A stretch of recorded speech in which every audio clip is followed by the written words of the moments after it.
you. I loved that. Emma, it's so good to have you on the show today. Thanks, PK. It's fun to be here. How are you feeling today? Feeling good. Feeling good. I brought my coffee. Anything eventful in your life recently?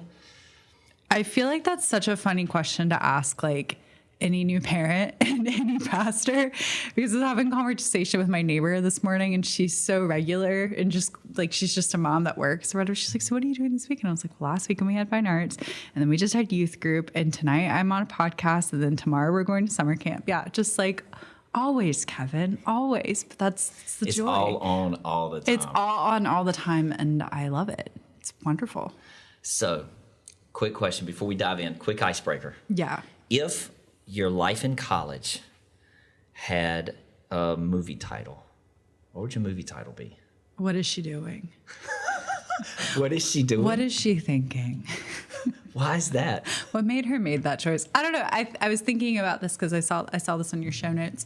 I made so many like snap decisions in college, and just so many what I perceived to be like what I thought were like earth-shattering, life-altering decisions. And I was just like bebopping from Fort Lauderdale to Lakeland to Concord to Charlotte to, you know, all of these things. I just think it was just like, it all sums up to like, have we lost the plot? Maybe. No. We were always on plot. Just maybe like, what is she thinking? All right. So would this be released in theaters, or would this be like a Netflix premiere? I don't even think this would make it to Netflix. I don't think they'd pick it up. It's too chaotic. Probably like an HBO thing, but you have to pay for it. Maybe like an indie film at Sundance that didn't make it through. Okay. Yeah. So I'm glad that you brought up your journey, because so you originally went to Southeastern University in Lakeland. Yeah. So, and then you transitioned to, so Southeastern started doing this extension site model where they were partnering with churches, and they were, so students who really had a passion for ministry would able to get like, you know, these intense church internship experiences while they're going to school. And that was at Fort Lauderdale. And then you came here. So so it's like, what was that journey like, just as a person, as a human? Yeah. Like going to Lakeland, moving away for the first time. What was that like? Yeah. And then transitioning to go from like a campus of thousands to like small campuses of like, you know, 20, 30 people. 20, 30 people. Yeah. My transition to SEU Lakeland specifically, I had graduated high school, tail end of my senior year, gave my life to the Lord, and quite radically so, and started interning for my youth pastor here at Multiply Church. And my mentor at the time, Katie and Dwayne Agard, had worked at SEU, and I was in their house all the time, and just I had an experience with the Lord at Fine Arts. I was not a participant, but I had an experience with the Lord at Fine Arts where I had felt this call to ministry. I had graduated high school. My deposit, my dorm room, my roommate was already picked out at Winthrop University in South Carolina. I was going to be an anthropology major. I was supposed to be a teacher. She was supposed to go to the Peace Corps. Yeah, this was like, my whole life was planned out. Peace Corps? Yeah, I really wanted to, you know, serve the world. You would have been great in the Peace Corps. I think I would have too, but I'm glad that that's not where we ended up. But the Lord did his thing. I did get to scratch that itch a bit. But so it was like midnight, as most of the things happen in my life. And I just felt like I needed to apply to Southeastern. Like that, it was kind of like a household name here at Multiply, just because like Dwayne and Katie had gone, Pastor Doug had gone. He wasn't the pastor here at Multiply yet, but he was the DYD, but he was from here. Just Southeastern was a household name. It was quite honestly also the only Christian college I knew. Yeah. And Dwayne and Katie Agard were so foundational to my life. It was kind of like they were like my spiritual parents. I mean, they are. And so I was like, well, whatever they did, I'm going to do. And so I applied. I remember waking my mom up in the middle of the night and being like, I need your credit card. Because you woke your mom at midnight of course I to did. Get her credit card? Of course I did. And I was like, I need to pay the fee to apply or something. That wasn't waived? No, and it should have been. It's always waived. No. I guess not at midnight. Not at midnight. No admission, no good. I was awake at midnight when I was an admissions counselor here, Kevin. Don't you worry. All these kids did not pay. Anyways, that's off topic. So anyways, I apply. The process was super fast. I'm in line at Dunkin' Donuts over in Walmart in Kannapolis. And I get this phone call from an SEU admissions officer saying like, hey, congratulations, you got accepted. Literally like grabbing my latte, calling my roommate from Winthrop and being like, hey, I'm so sorry. I'm not going to Winthrop. I'm going to Lakeland, Florida because the Lord just called me to ministry. And I'm so nice of you to call her. It was really nice of me. She didn't really think so, which I would have been upset. I would have been upset too. We had become really good friends, and I was like, I'm so sorry. Like, I have to go and do this thing. How did it feel to say that? You literally picked up the phone, called this girl. Hey, I'm answering a call to ministry. I was so wrecked by the Lord at this point in my life. Like, it was going from death to life. Like, at 1 minute in my life I was dead, and the next minute I was alive. And so when you get that, when you truly experience life in him, it was as insane as it sounds. But to me it was like, but why wouldn't it? Why wouldn't this be my response? Like, he's called me to do something, so why am I not going to do it? Was kind of where I'm at. I'm also a bit of an Enneagram 7. I'm also a bit of like a kind of a especially at that point, a tad impulsive. And so, wisdom would have been, okay, let's like talk this through. Let's make some wise decisions. But at that point, I'm kind of glad wisdom wasn't there. So, my mom, I used to have this white Honda Civic, if you remember. Oh my gosh. Do I remember that thing? I used to have this white Honda Civic named Sally. So we packed everything up and we drove down to Lakeland, Florida. I had never been to Lakeland, Florida. Wait a second. You drove Sally all the way to Lakeland? Mm-hmm. Wow. Yeah, she's a tank. Let's go, Sally. I know. She's a little tank. Cross state lines. Best $1,000 my mom ever spent. I would not take that thing out of the county. Well, where's your faith, cousin? But it did. It did. She did. I was listening to the entire Hillsong Empire CD that Jamila had burned for me, because Sally didn't have like an MP3 hookup in my 1998 Honda Civic. So I pull up to Southeastern Lakeland, and my mom like is just like freaking out. She's like, "What are we doing? Like, what are you doing? Like, what's happening? Like, we've lost the plot. This is not what's supposed to happen." So I go to SEU Lakeland. I had been saved for 6 months up until that point. And I think that up until that point, I was making just huge strides in my faith, I would say. Just like, I had mentorship, I had leadership. I went from not having community to having community. And then I find myself in the middle of Lakeland, and I'm a little fish in a big pond, which is, silly to say about, not silly, but like, Southeastern is a small school, but it was new for me. That was something I've never experienced. I'm from a small town here in Concord. So, that process was, looking back on it now, and I know that we'll get into this, so I don't want to go there yet, but there was just so much insecurity. And there was just so much not assurance in who the Lord had called me to be. So I kind of got twisted up by the waves and kind of spit out. But I also knew the entire time, like, I was so hungry to just go ahead and get started. Mm-hmm. Like, I knew I was called to ministry, and I just wanted to do it. I didn't want to go to class. I just wanted to be doing a Wednesday night service. That's what I wanted. Is that why you made the shift to go to Fort Lauderdale? Absolutely. That extension That site? is absolutely why I made the decision to go. So I actually took a semester off, just because I ministry education, I couldn't afford it. Just private education at that point in time, which is a big part of why extension sites are so cool. I just couldn't afford it. Come from a single income family. Yeah. And so I had left. I started interning back here for my youth pastor again. And one of my mentors at the time pulls me aside, and she's like, "Hey, like, if this is really what you want to do, if you really want to do ministry, I can't just let you sit here. Like, you need to go to school." And so ended up finding myself at an SU extension site in Fort Lauderdale, Florida. And that just rocked my world. Like, you're telling me I can go to class. You're telling me I can learn from pastors that have done this thing. And I can get hands-on experience. That was everything for me. So because I wanted to be in the youth ministry, they put me in every other department. So I was in assimilation. That's how it usually happens. And so I was in assimilation. I was a I was like an interim kids pastor for like a few months. I was sweeping floors. I was sharpening pencils. I was calling first-time guests. Like, It was just all the behind the scenes work. And the Lord did a lot of refinement in me in that season. Did you love that? I think that I really wrestled with it because I think for a lot of young people that know that they're called to ministry, there's a humility in you that just has not quite yet developed yet. And I've got to say, I think in that part, I think I was wrestling with why am I sharpening pencils? Why can't I be doing other things? But I'm so grateful for that season of sharpening pencils and mopping floors, because truly that if you can't do the preparation, then you can't do the ministry. Yeah. Like if you can't, the microphone and the platform, that's like 10% of it. Yeah. Like the real heart of ministry is doing the inconvenient work. Yeah. It's doing the preparation work. It's making sure that the house is prepared. And so now looking back, I'm very thankful for that season and the pastors that I got to work under, and just watching the way that they lived their lives and the way that they loved their families and their work-life balance and all of those things.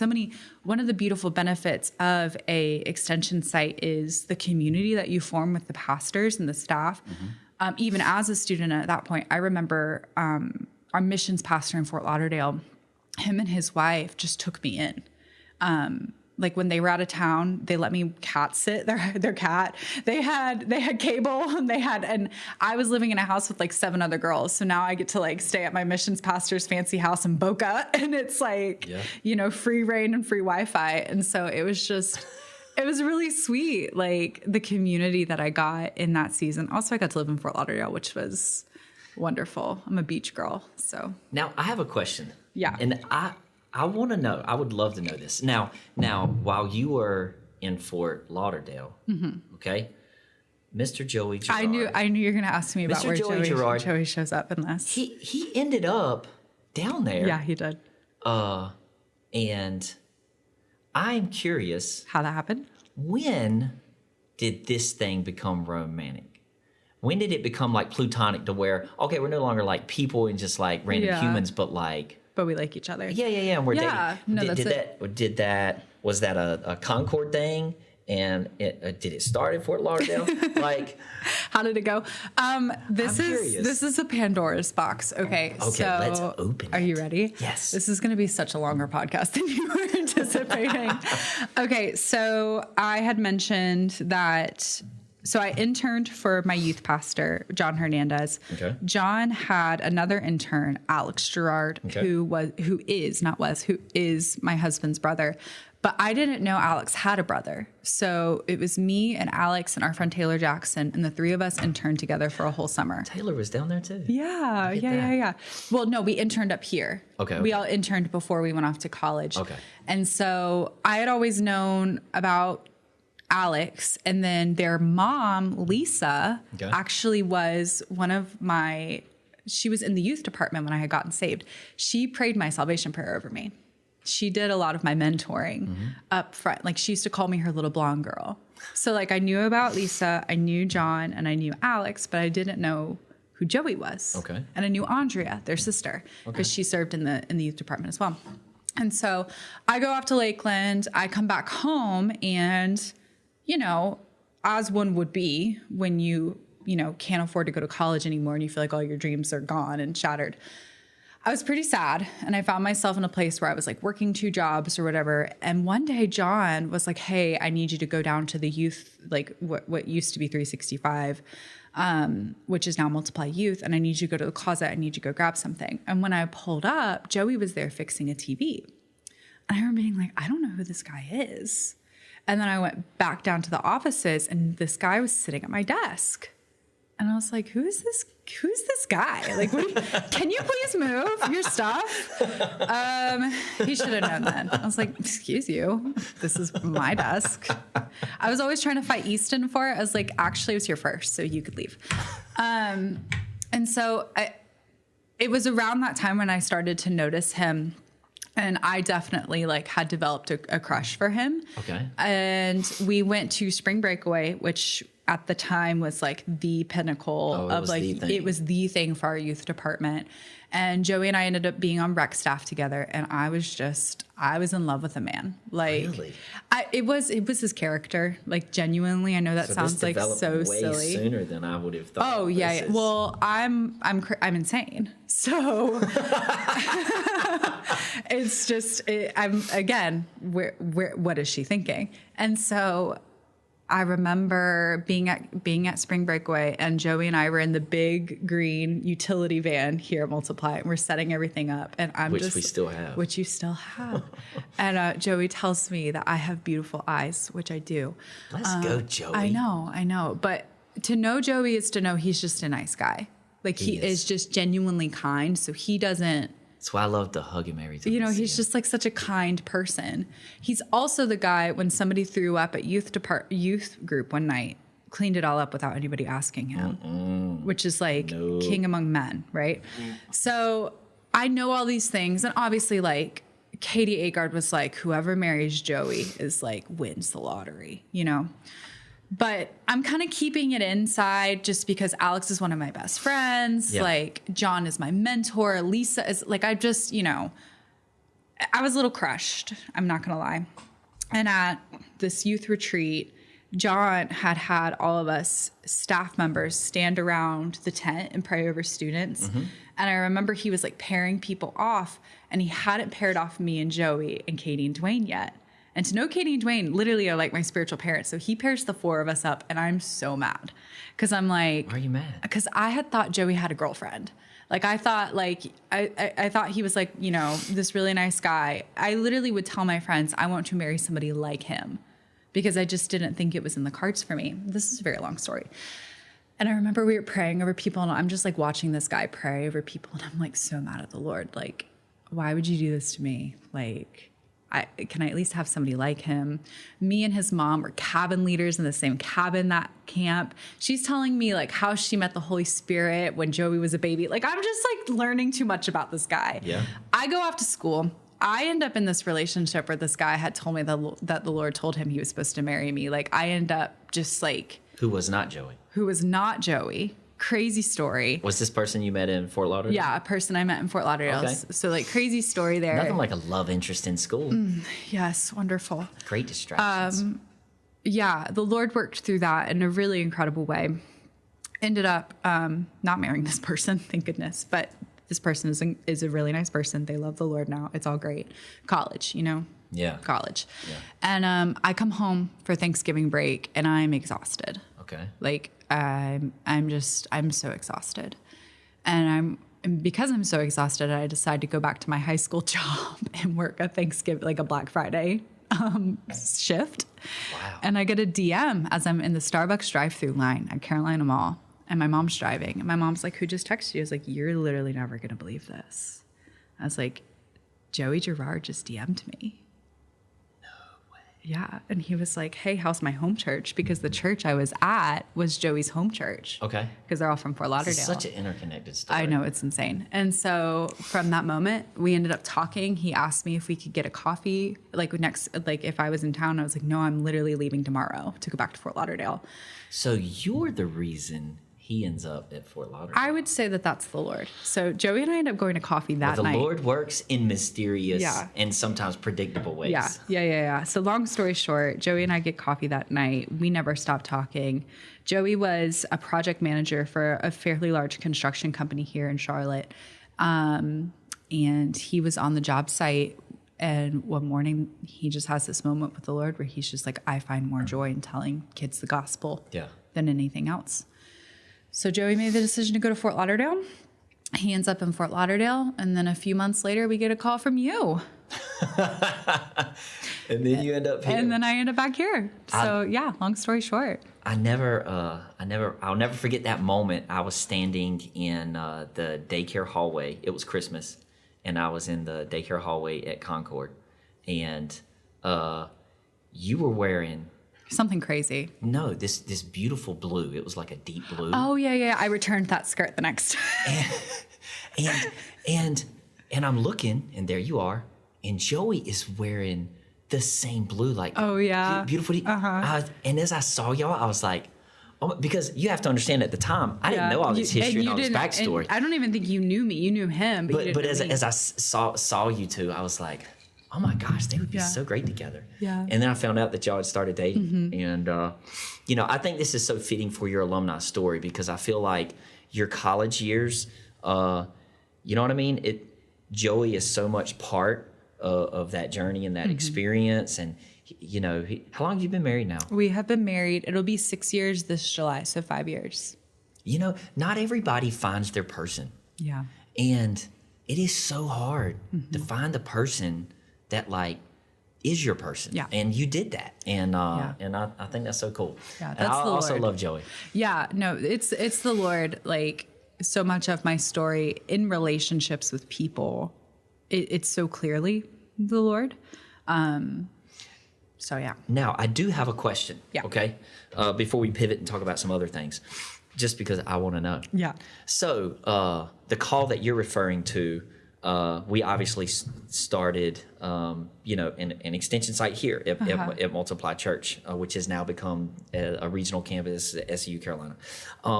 At the time, though, we needed our team. And you were like the draft pick, and we got to get him up here, and we'll tell this story later. But here's the question. Yeah, what's the question?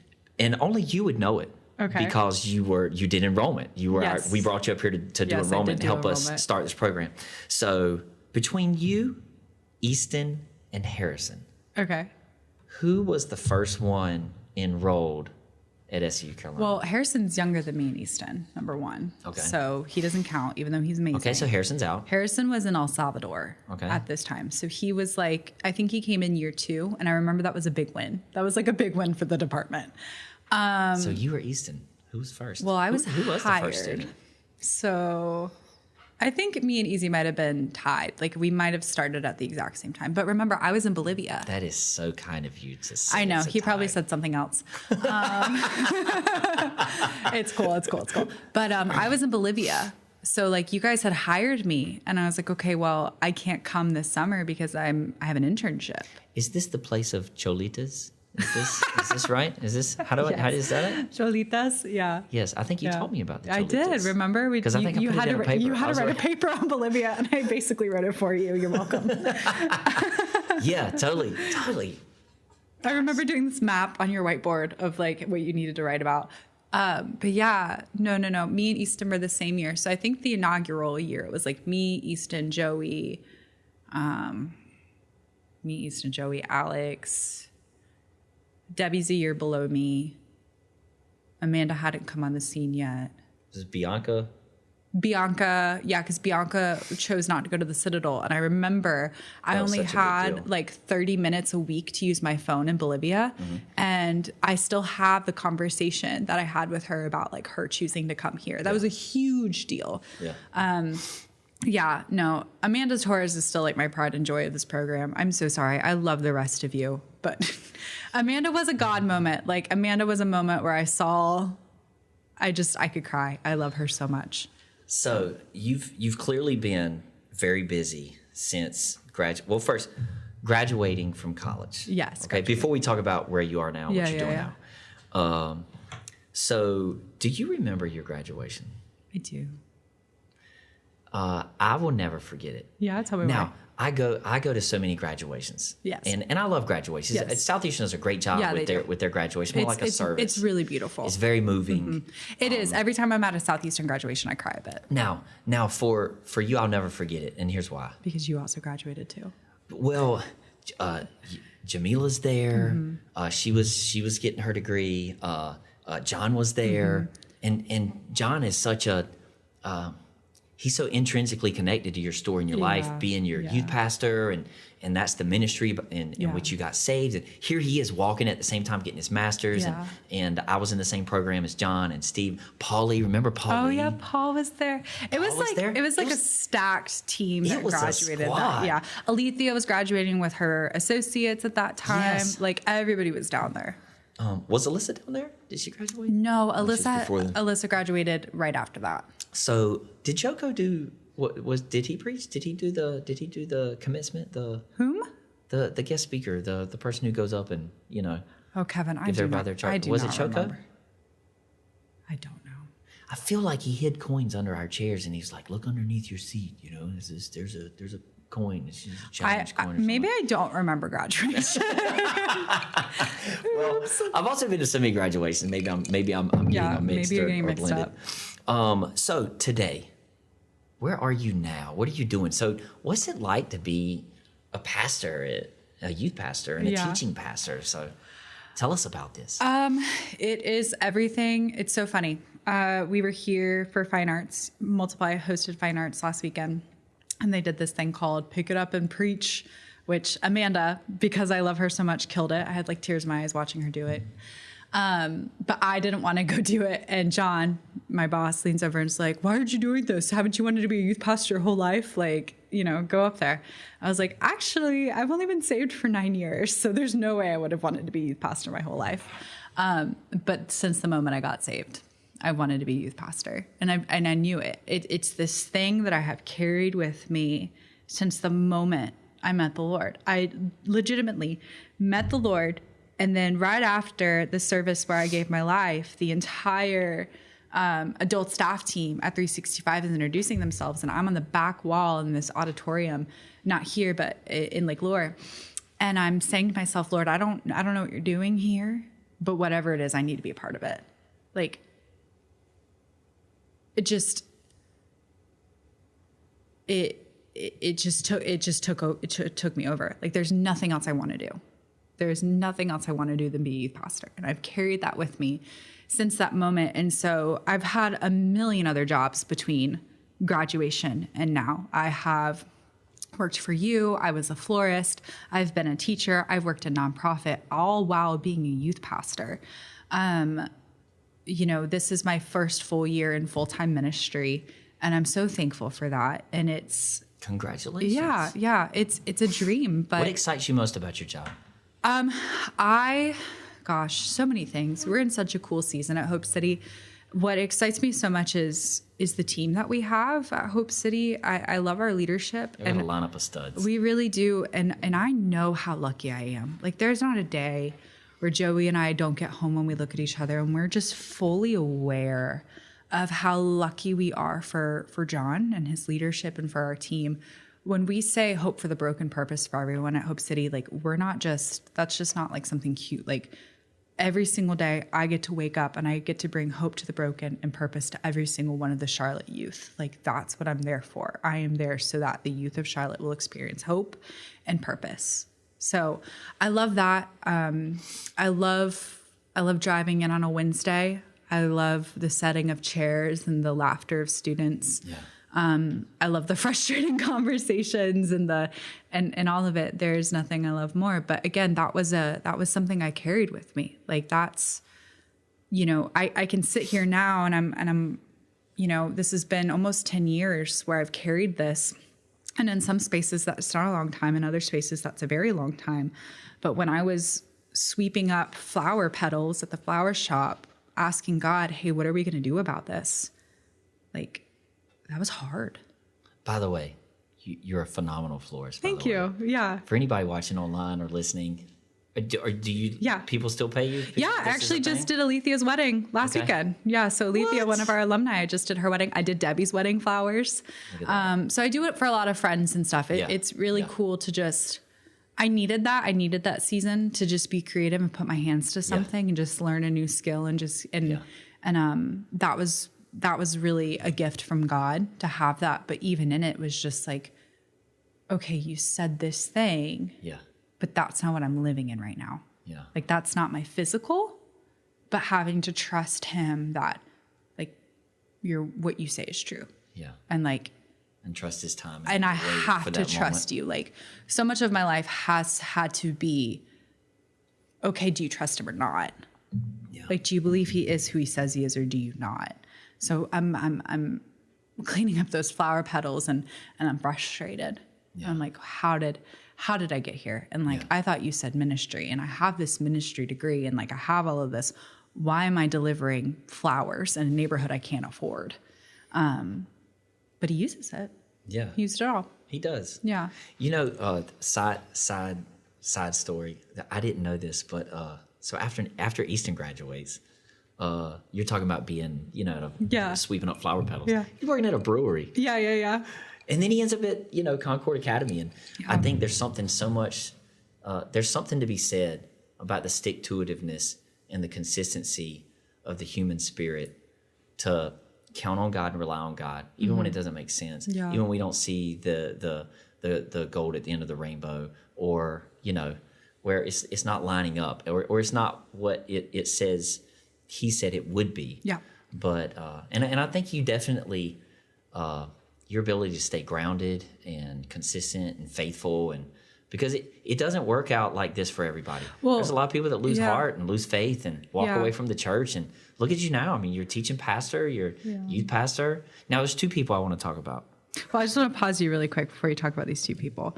I think for all the people that are listening to this that are students or have graduated with a ministry degree, I think that we have been conditioned to think that the minute you graduate, okay, now I'm going to go be this type of pastor. Now I'm going to do this thing. That probably won't happen. And I think that that's a part of it. Like, it shouldn't happen. And if it does, amazing. But you're not any less anointed or any less called if you don't get a job as a pastor right off the bat. Yeah. What that does in you is develop something in it that says, okay, do I believe he is who he says he is, or do I not? Yeah. Do I believe I heard from the God of the universe, or do I, or not? Like, and am I pursuing payroll, or am I pursuing the King of Kings? That part. Yeah. Am I pursuing getting my name out there? Yeah. Or am I pursuing that all would know him? So I think that's just the biggest thing that so much of my life recently has had to look at and say, Emma, do you trust him more than you trust anything else? Like, that's it. So I just wanted to say that, because I think I find good. Thanks for sharing. So many students that are in that place of like, have I failed? And it's like, no.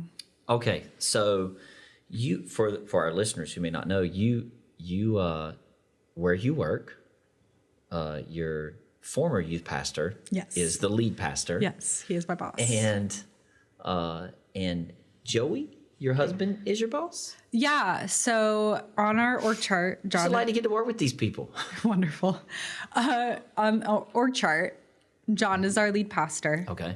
Joey is our family life pastor. So we don't have locations. We have expressions. So we have our North expression and we have our West expression. We don't have like a... And you're at West. I'm at West, yeah. Okay. We don't have like a main campus or anything like that. It's West and North. And we're starting our Elizabeth expression in September under the leadership of Pastor Ashley. Is that South or East? That is neither. Elizabeth is neither East Charlotte or South Charlotte. Okay. So it's Elizabeth. It's kind of in the middle. Anyways, details. So Joey is the family life pastor for for all expressions. And so, yes, he is my boss. And it's wonderful. Again, I am so lucky to do work with lottery. I won the lottery, and to work with your significant other. It's so amazing that our calls are not the same, but yet they're intertwined. Yeah. I love, like, when I get to help out with kids ministry, I try to teach like once a month, so that the way the fifth graders like know me and stuff. That's smart. It's not my call. Like, kids ministry is just not my... to do kids. You have to. And you were called to do kids for a while. A hot minute. Nobody did kids ministry like you and Ryan. But you know when your time was... You knew when that timer was up. You said, please, Lord, send me love out. Me some Ryan. Those good people. But it took us a while to kind of learn like our groove and everything. But when we realized that our calls didn't have to be the same, but that they were intertwined... Mm-hmm. Oh my gosh, me and Joey get to run on mission every single day. Yeah. Like, our whole mission is to change somebody's family table. That, like, not only would their kids be, their child be transformed, but that their teenager would be transformed. Like, that families would be changed. When we finally had that aha moment, it was no longer like kids versus youth ministry. I don't ever think we were like that, but it was like these two things are intrinsically combined. I love your expression of intertwine. That's so good. Now, you are not only a teaching pastor and a youth pastor and have these wonderful skills in floral design, but you're a mother. I am a mother. Since graduating, you have had a child. Yeah, a while after graduation. How old is the child? Drew Wilder. She is 1.5 years old. Mm-hmm. What's it like being a mom? I was thinking about this today. It's like brushing your teeth and having somebody scream at you the entire time. Because do you know why? No, you don't. Couldn't tell you. That is a really great expression. You know what I'm saying? Because there's so much going on. It's just like, why are you doing this? Like, I'm literally just trying to brush my teeth. She's everything. She is her name is Drew Wilder, and what a beautiful name. Thank you. Yeah, it's my favorite. I won't lie. I don't know how I'm ever going to top that name. I think about me and ChatGPT actually talk about it all the time. Yeah. Like how I'm going to ever beat this name one day. I'm sure you will. But her name is almost like prophetic in a way, just because she is wild. She's insane. Okay. Like, yes, last night we were having youth group, and I guess they thought we were done. So Debbie opens the doors to the auditorium, because Debbie serves in the nursery with Joey. And Debbie opens the youth auditorium doors, and the youth are praying, and Drew just runs through. Cheerios are going everywhere. One shoe's on, one shoe's off. Debbie's running after like, sorry, I thought you guys were done. That's what it's like raising a baby in the ministry. It's so fun. Like, that's so fun. You know, we watch a lot of Bluey. Yeah. To get through it. That's awesome. Yeah, that's great. Fun. I would like to ask a question before we do our rapid fire round. We have a rapid fire round coming up. Okay. So we have one more question. So, if an incoming student, if a future student, asked why they should come to SEU Carolina, what would you tell them? A lot of things. I think the affordability of an extension site genuinely cannot be beat. The community can't be beat of an extension site either, just because you're going to have these people in your life. Like you're talking about people, I'm naming people, Easton, Debbie, that were in my wedding. Like Michaela Potke, that is now Ellis. We were college roommates, and now we work together at Hope City. Like, these are people that I have in my life because of this extension site. But also just the experience. The hands-on experience is what brought me to extension sites. There's nothing like it. If you're wanting to go, and I can only speak from the ministry side because that's what I'm in. I know I know you offer so many other things. To be able to go, and like I said, I just wanted to go ahead and do ministry. I didn't want to sit in class. I didn't want to go to another like icebreaker event. Yeah. I wanted to do ministry. Yeah. Like I wanted to be a part of it. I wanted to set up the chairs, tear it down. I wanted that. And I think that there are so many people that also want that. Yeah. And this answered that for me. Yeah. So good. So good. So are you ready for the fun rapid fire round? Ooh, yes. So here's the deal. I know I told you I was going to only ask you 5 fun questions. Oh, okay? Is there more? But we've leveled up. Have we gone over our time? Well, we've so gone over our time. I'm but so that's sorry. Fine. No, this is fun. This is great. This is live and uncut. This is great. So 60 questions, 60 seconds. Oh, wow. Okay. Okay. And it's a challenge. So we're interviewing a lot of alumni in this series, and we're just seeing how far everybody can get. Okay. So, all right. Are you ready? Yeah, let's go. How far did Debbie get? How far did Debbie get? You want me to tell you before we begin? Yeah, I do. Okay. Debbie got to 21. Okay. All right. So that's the goal, just to beat Debbie. No. I love Debbie. If I could just only be in her shadows. Okay. All right. Let me get queued up here. Okay. Are you ready? Yeah. All right. Go. What's your favorite color? Blue.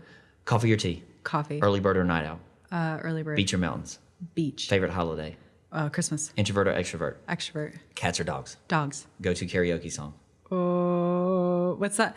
I Want to Dance with Somebody by Whitney Houston. Yeah. Okay, we'll take it. Your life song? My life song? Yes. Hillsong. It's on the Empires, where it's like, I found my life when I laid it down. All right, we'll take it. Biggest pet peeve? Left turns. Famous person for dinner? Benny Blanco. Last thing you Googled? Benny Blanco. What makes your day better? Benny Blanco. No. My husband. Texting or talking? Talking. Best day of the week? Wednesday. One thing you can't live without? Cold brew. Nickname? Carol. Favorite book of the Bible? Carol. Book of the Bible? Psalms. Bible character? Favorite verse? Hold on. You're going too fast. I don't know. 2 Timothy 1:7. Okay, Bible character? Ruth. Oh, we're almost out of time. Favorite pizza topping? Pepperoni. Oh! I didn't get that far. I was thinking too hard. no, you did good. You did good. But I'm surprised you got hung on Bible character. I know. There's so many. Yeah. I mean, I'm just a student of the word. Oh, ouch. Okay. Can we cut that part out? Do you know how many questions do you think you got? Probably like 10. Nope. 8. 21 people. Ooh. Look at that. Straight up tie. Awesome deal. All right. One last question before we let you go. So what's one piece of advice that you would give to future students? Yeah. I was thinking about this a lot. Chill out and stop it. Chill out and stop it is the phrase. I say this because so much of my college experience, when I go back and I reflect, was just so extra, just so wanting to be seen and doing things out of the motivation of wanting to be seen or wanting somebody to see something in me, or showing up to a conference and wanting somebody to have a word for me, or wanting somebody to see like, oh, she is called, or wanting someone else to confirm that, and pushing myself to this expectation that nobody had put me on. I just think so many students just need to stop it and sit for a second and ask yourself the question, do you believe he is who he says he is? Do you believe that the Lord is your shepherd? Do you believe that he lays you down on green pastures? That he leads you? And if you believe that that is true of him, and you live out of that knowingness of his character, you don't need to prove it to anybody. Now, you need to live a life worthy of the call, right? Yeah. We're not excusing laziness. But you don't need to run around and try to prove all of this stuff to people. You don't need to exhaust yourself. You don't need to pretend to be somebody else, or want somebody else's calling, or you could actually, when you live in the place where the Lord is your shepherd, you can actually celebrate when somebody else gets what you want, and when somebody else gets the notoriety that you wish you had, or the opportunity that you wish you had. Because I know that we think that it doesn't exist in the ministry scope, but I think in so many spaces of like ministry school, it can kind of feel competitive. And I think that's like, not to go super spiritual on here, but I just think that's such a tool of the enemy to make you think that everyone around you is your competition. When in reality, they're your fellow harvesters, you know?